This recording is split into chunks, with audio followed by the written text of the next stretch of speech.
Ijazah Jokowi palsu, Rai Suryo, tersandung lidahnya sendiri, pucat saat diperiksa Polda. Usai diperiksa selama lebih dari 2 jam oleh penyidik Polda Metro Jaya terkait tudingan ijazah palsu Presiden Joko Widodo, Rai Suryo tampil di hadapan media dengan wajah yang tak bisa menyembunyikan kelelahan dan, tak berlebihan jika dikatakan, kepucatan.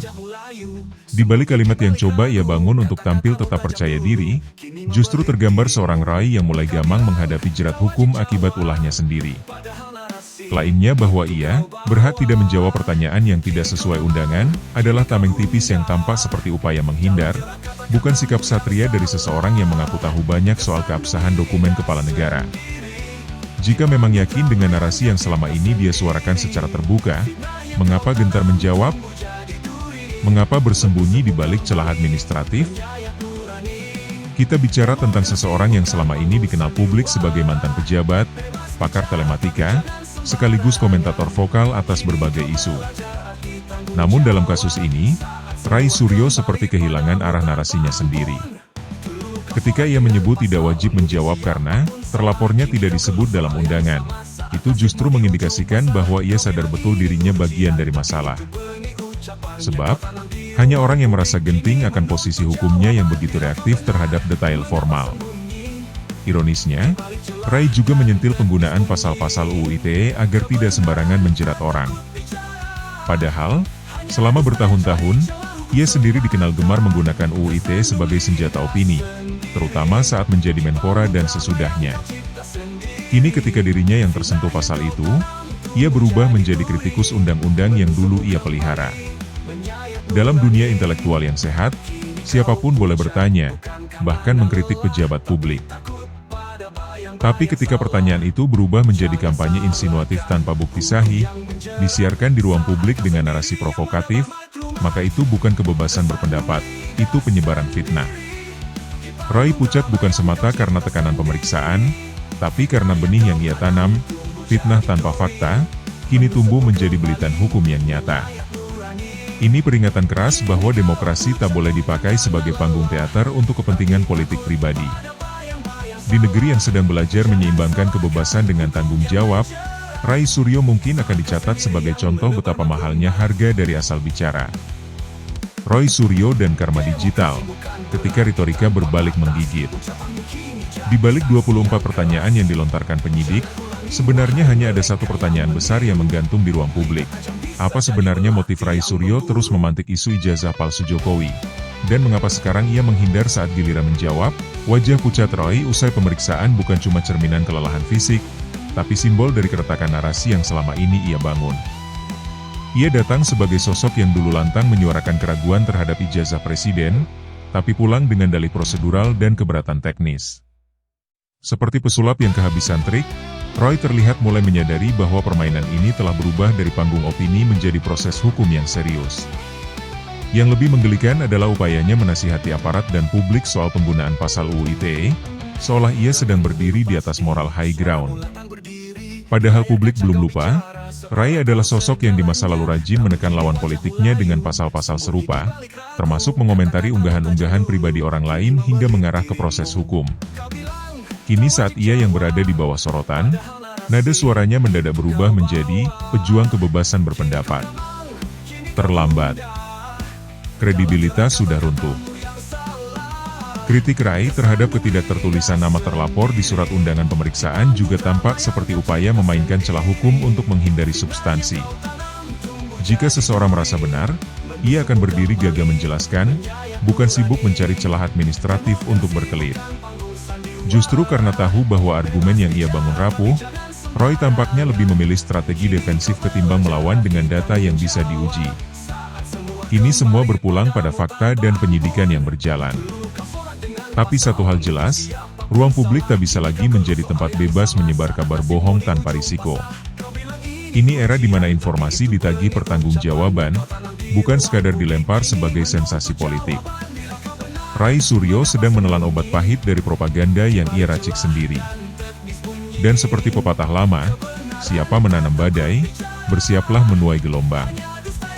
Jika hari ini ia terlihat pucat, mungkin itu karena akhirnya dia sadar. Fitnah itu bukan hanya melukai orang lain, tapi perlahan menggali lubang untuk dirinya sendiri. Dari ahli telematika ke ahli alibi, transformasi tragis Rai Suryo. Dulu Rai Suryo dikenal sebagai pakar telematika yang sering dimintai pendapat soal video, foto, hingga metadata. Ia tampil di televisi, bicara dengan penuh percaya diri, kadang setengah dewa menafsirkan jejak digital orang lain. Tapi kini, ketika giliran jejak digital dan pernyataannya sendiri dipersoalkan, sikapnya berubah drastis, bukan lagi bicara soal truth-seeking, melainkan sibuk berdalih soal teknis undangan pemeriksaan. Narasi bahwa ia hanya menjawab pertanyaan yang, sesuai surat undangan, terdengar seperti taktik mengulur waktu. Di balik itu, tersirat ketakutan bahwa semakin banyak ia bicara, semakin terbuka peluang jerat hukum menghampirinya. Sebab publik tahu, Roy bukan korban. Ia adalah aktor aktif dalam penyebaran narasi fitnah ijazah palsu. Baik melalui pernyataan publik, wawancara, maupun amplifikasi opini yang tidak pernah bisa dibuktikan faktual. Ketika ia mengeluhkan bahwa dirinya belum jelas sebagai terlapor, publik hanya bisa tersenyum. Ini, wajah pucat Rai bukan hanya karena sorotan kamera, tapi karena dia mulai dikejar oleh konsekuensi dari permainan opini yang ia ciptakan sendiri. Ia mungkin tak menyangka bahwa isu yang dulu ia anggap politik receh bisa berubah menjadi jerat hukum yang serius. Tapi begitulah hukum bekerja, pelan, tapi pasti, dan tanpa pandang bulu ketika bukti dan proses telah berjalan. Apapun dalihnya, satu hal kini terbukti, Rai Suryo sedang berada di ujung tanduk reputasi. Kredibilitasnya di mata publik runtuh, dan sisa dari manuvernya hanya tinggal serpihan upaya menyelamatkan diri. Ia mungkin masih mencoba memainkan kartu, kebebasan berekspresi, tapi publik sudah muak dengan permainan dua muka. Saat seorang mantan pejabat publik, akademisi, dan tokoh masyarakat lebih memilih menyebar fitnah ketimbang menjaga etika intelektual, maka kehormatan itu hilang bukan karena orang lain, tapi karena dirinya sendiri.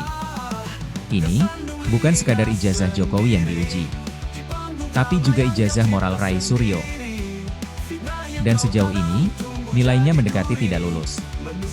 Rai Suryo dan ijazah moral yang tak pernah diwisuda.